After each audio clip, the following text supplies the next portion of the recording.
السلام عليكم ورحمة الله وبركاته متابعي الكرام. إليكم أبرز لقطات النزال القوي جدا بكل ما تحمل الكلمة من معاني، والذي جمع المقاتل المغربي المجنون زكريا الجماري ضد خصمه التايلاندي العنيد تونغ بون.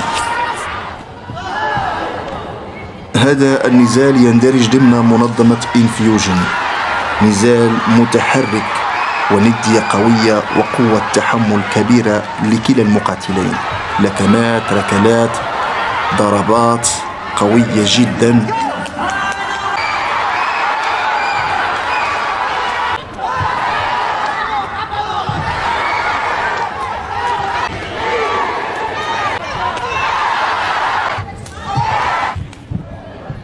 وفي الأخير فوز البطل المغربي بالنزال، فوز مستحق.